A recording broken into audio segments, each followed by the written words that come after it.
수익을 위한 첫걸음, 오늘도 기관과 세력들의 정보를 토대로 확실하게 포트폴리오 잡아드리겠습니다. 방송을 시작하기에 앞서서 여러분들의 좋아요, 구독, 알림 설정해 주시면 너무나 많은 힘이 된다라고 말씀을 드리면서 오늘의 방송 시작해 보도록 하겠습니다. 협동 로봇은 생산의 효율성을 높이기 위해 인간과 유사한 정밀도, 강도, 속도로 작업을 하게끔 설계된 로봇을 얘기합니다. 산업용 로봇은 직원들을 대신해서 일을 하는 반면에 협동 로봇은 작업자와 같은 공간에서 상호작용이 가능하게끔 설계가 됐다는 것이 가장 큰 차이점이라고 할 수 있어요. 산업용 로봇과 조금 더 세부적으로 비교를 해보자면 우선 협동 로봇은 크기가 산업용에 비해서 훨씬 작고요. 그렇기 때문에 로봇이 들어올릴 수 있는 최대 무게 가반 하중도 낮습니다. 그리고 산업용 로봇은 작업 중에 사람이 접근을 할 수 없게끔 안전 펜스가 필요한 반면에 협동 로봇은 사람과 작업 공간을 공유하기 때문에 펜스가 필요가 없고요.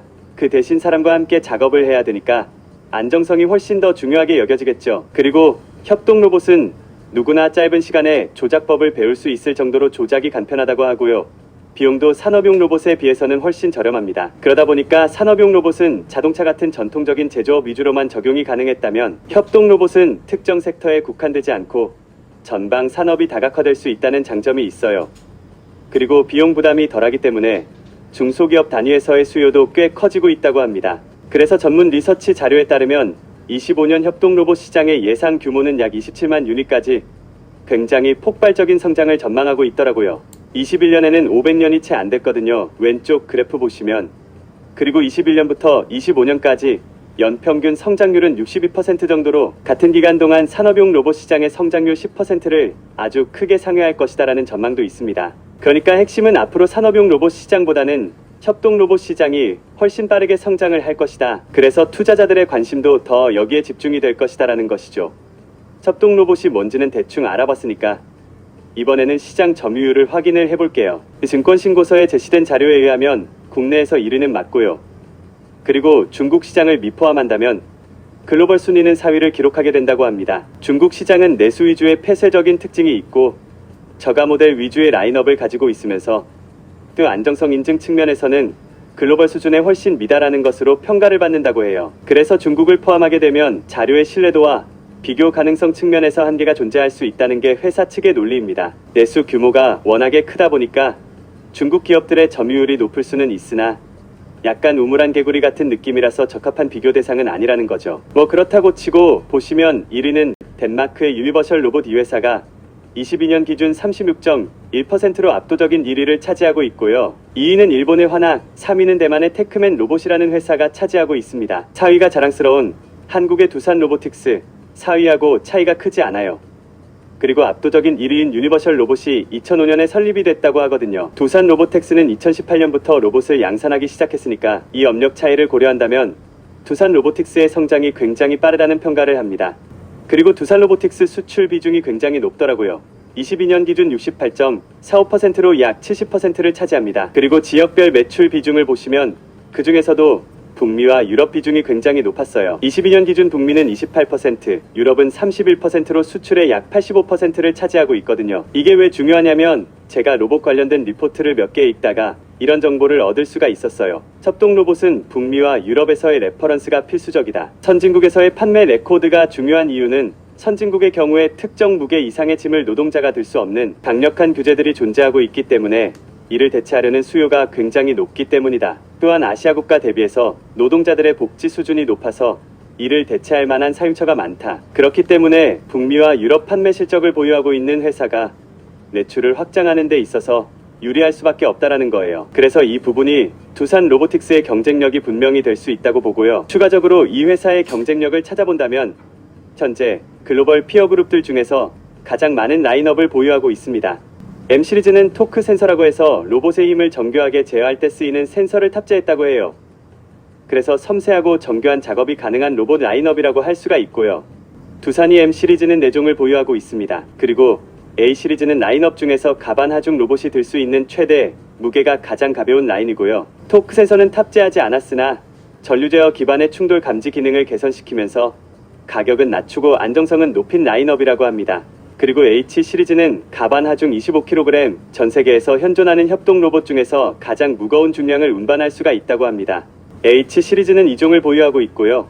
그리고 이 시리즈는 다른 로봇에 비해서 크기 자체도 굉장히 작고 가반 하중도 낮고 그래서 비교적 저렴한 가격으로 경제성을 높인 F&B 전용 로봇이라고 합니다. 치킨 튀기거나 커피 타고 그럴 때 쓰이는 로봇, 이렇게 해서 총 13종의 다양한 라인업을 구비했다는 게 이 회사의 첫 번째 장점이라고 할 수가 있겠어요.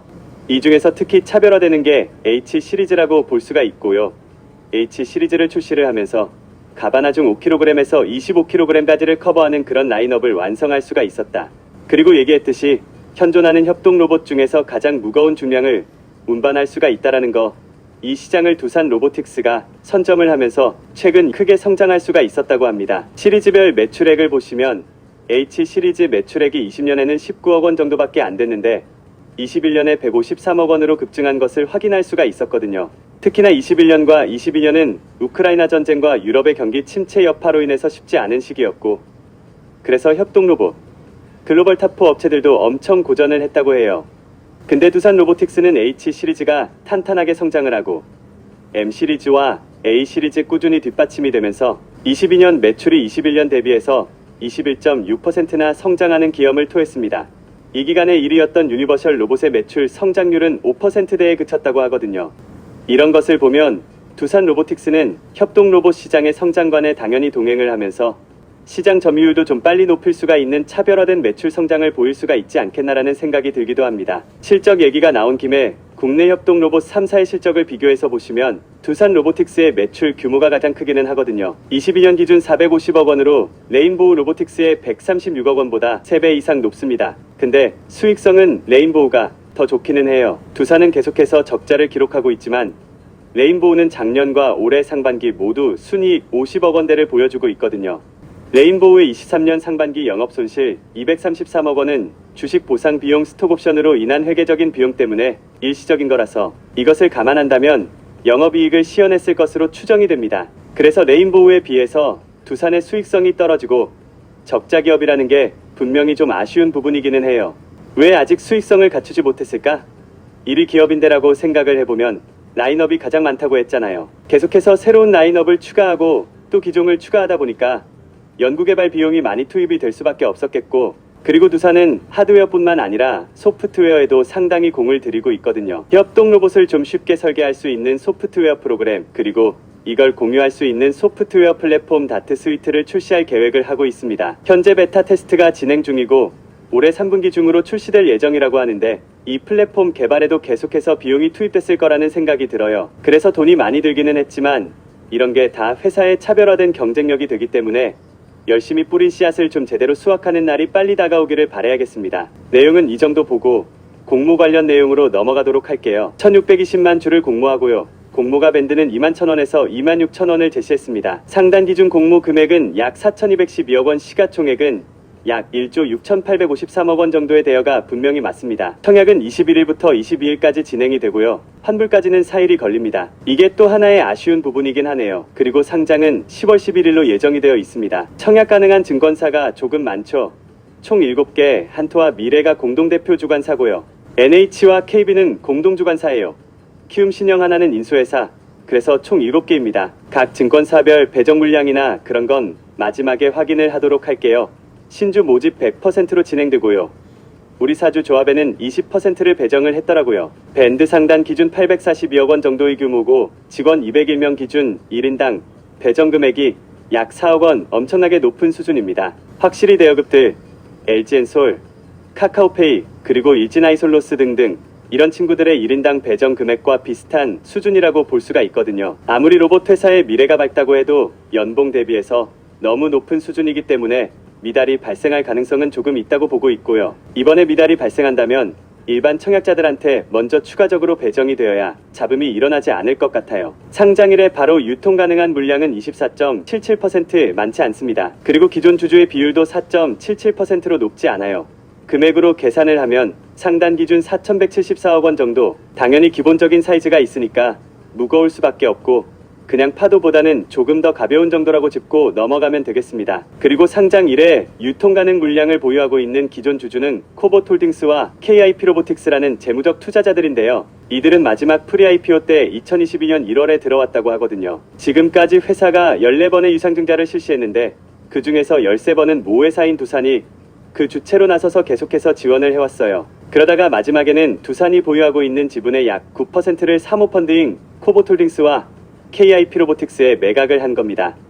당시에 한 주당 9498원에 매입을 했다고 하니까요. 10분의 1 액면 분할 진행된 걸 적용을 하면 투자 단가는 9049원이 되겠네요. 그리고 이때 직전 투자 대비 4개월 만에 밸류가 2210억 원에서 4400억 원으로 2배나 끌어올려졌다고 합니다. 이런 내용 참고해서 보시면 되겠고요. 이 밖에 시장에 풀릴 수 있는 추가적인 물량은 다행히 없습니다. 넘어가서 공모가 산정 내역 살펴볼게요. 유사기업으로는 삼익THK 라운테크, 환합 야스카와 전기를 선정했습니다. 삼익THK는 산업용 자동화 솔루션을 위한 직교로봇 위주로 만들고, 라운테크는 반도체 웨이퍼 이송할 때 쓰이는 로봇을 만들고, 일본의 환합 야스키와 전기는 둘 다 협동 로봇을 다루기는 해요. 이들은 23년 반기 연 환산 실적 기준의 평균 PER은 38.31배로 계산이 됐습니다. 두산 로보틱스는 26년 추정 순이익을 15% 할인율로 현가와 한 577억 원 정도를 주당 평가 계획을 계산할 때 활용을 했어요. 꽤나 먼 미래 추정치를 썼고, 그럼에도 불구하고 현재 가치로 당겨올 때 적용한 할인율이 15% 낮기 때문에 좀 욕심이 아닌가 싶기는 합니다. 이렇게 계산된 주당 평가가액 34,136원에 할인율 38%에서 23.8%를 적용을 했죠. 먼 미래 추정치를 당겨 쓴 것 치고는 할인율마저도 높지가 않습니다. 그래서 현 시점에서 당연히고 평가일 수밖에 없다고 보긴 하는데, 지금 회사 측이 이번에 정정신고서를 통해서 참고하라고 PSR 기준의 계산도 기대를 해뒀어요. 보시면 사실 두산 로보텍스의 적절한 비교 대상은 국내에서는 레인보우 로보텍스와 뉴로메카가 존재하잖아요.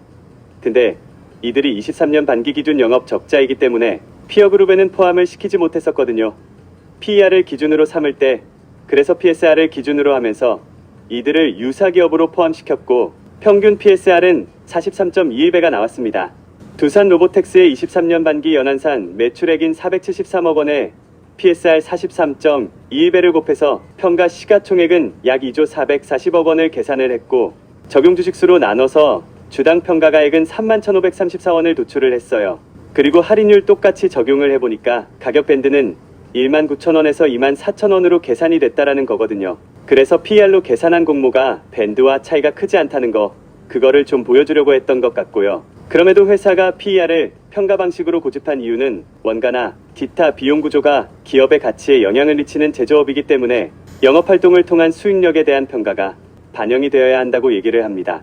그래서 순이익 기준의 PER 평가 방법을 최종적으로 적용을 했다. 근데 아무튼 제 생각에요.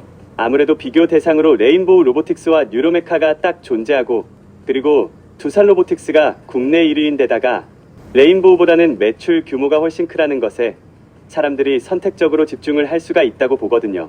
그러면 23년 연한산 매출액과 레인보우 뉴로메카의 현재 주가를 반영한 평균 PSR 175.76배를 적용을 했을 때 평가 시가총액은 무려 8조 3,134억 원까지 재산이 가능하고, 이렇다면 주당 평가가액이 128,250원 정도까지도 잡힐 수가 있어요. 이게 적정 가치라는 게 절대 아니라 현재 로봇주의 분위기와 제가 얘기한 선택적 집중이 작용을 하게 된다면 매우 성공적인 증시 대비가 가능할 수도 있겠다라는 겁니다. 아무래도 신규 상장주는 섹터의 분위기와 수급이 훨씬 중요하기 때문에, 그래서 현재 느낌은 너무 좋죠. 아무래도 신규 상장주는 섹터의 분위기와 수급이 훨씬 중요하기 때문에, 그래서 현재 느낌은 너무 좋죠. 더군다나 레인보우 로보틱스가 급등을 하면서 시가총액 4조 원을 넘어섰고, 코스닥 시총 8위까지도 올라있는 상황이라 상대적으로 두산 로보틱스의 시가총액 1.7조 원 정도는 부담이 없다고 느껴질 수도 있겠어요. 그러니까 굉장히 유리한 환경이 조성이 된 거죠. 그래서 결론적으로 이거는 무조건 고인 종목이 맞다. 무려 7개 증권사에서 청약을 받기 때문에 청약 당일에 유리한 증권사를 잘 따져서 청약을 마무리하면 되겠다. 그렇다면 증권 사별 배정 물량을 확인을 해보죠. 한투와 미래는 균등 물량이 68만 2,585주가 되겠고, NH와 KB는 22만 7,528주, 키움 신영하나는 6만 8,258주밖에 안 됩니다.